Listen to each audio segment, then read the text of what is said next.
Assalamualaikum warahmatullahi wabarakatuh. Halo Sobat Edu Pesantren, apa kabar nih?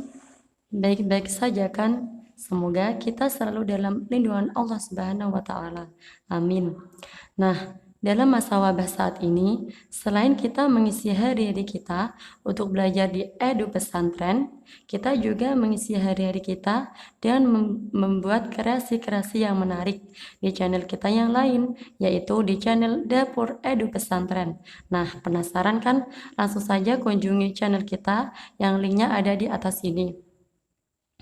Langsung saja kita masuk pembahasan ya sobat. Kita di sini membahas bab tayamum. Tayamum menurut bahasa yaitu menuju. Menuju.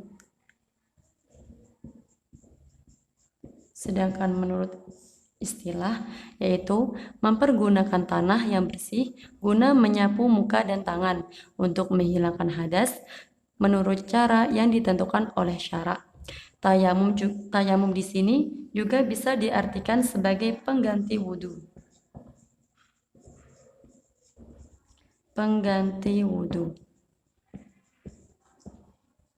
Nah, perlu diketahui bersuci tidak harus dengan air. Bahkan bisa saja bersuci menggunakan debu atau tanah. Nah, bersuci dengan debu atau tanah inilah yang disebut sebagai tayamum. Nah, gimana sih kedudukan tayamum? Kedudukan tayamum di sini sebagai rukhsah.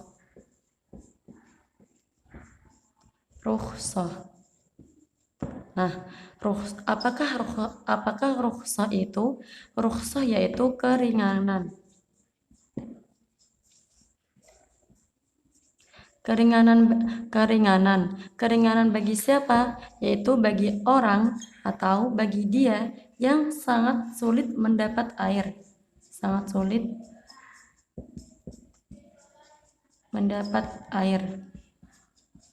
Atau bahkan tidak bertemu air sama sekali. Maka dia baru boleh bertayamum atau baru boleh bersuci dengan debu atau tanah. Nah, di dalam tayamum ini tidak semua orang bisa bertayamum atau tidak semua orang bisa bersuci dengan debu atau tanah. Nah, di sini kita akan membahas siapa saja yang boleh bertayamum dengan tanah atau debu, yaitu yang pertama orang sakit. Orang sakit di sini apabila dia khawatirkan kalau dia menggunakan air, maka sakitnya bisa menjadi parah. Ingat ya sobat, bisa menjadi parah. Dan parah di sini harus dari petunjuk dari dokter. Maka dokter di sini berkaitan dalam bab orang yang tidak boleh bertayamum bagi orang sakit. Dan kedua, dalam perjalanan.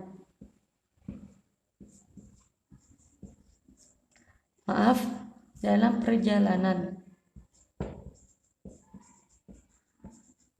Nah, perjalanan di sini maksudnya apabila dia di perjalanan, kok dia sangat sulit mendapatkan air, maka orang yang di perjalanan kasus ini, maka dia diperbolehkan untuk bertayamum. Beda kasus apabila dia di perjalanan, kok di dalam kendaraan atau ketika dia di perjalanan, kok dia mendapatkan air, maka orang yang di perjalanan kok mendapatkan air ini, dia harus bersuci dengan air, maka dia tidak boleh bertayamum. Yang ketiga, yaitu karena tidak ada air.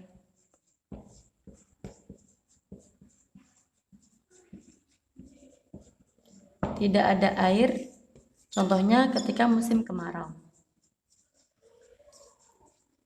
Kita sepakatkan sobat, ketika musim kemarau, kita sangat sulit mendapatkan air.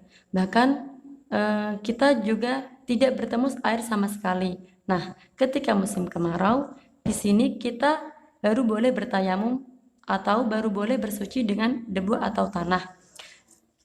Adapun dalil Al-Quran yang menerangkan diperbolehkannya bersuci dengan debu atau tanah, yaitu surat Al-Ma'idah ayat ke-6, yang artinya, apabila kamu dalam keadaan sakit atau dalam perjalanan atau kembali dari tempat buang air atau bersentuh dengan perempuan, lalu kamu tidak mendapatkan air, maka bertayamumlah dengan tanah yang suci. Sapulah mukamu dan kedua tanganmu dengan tanah tersebut.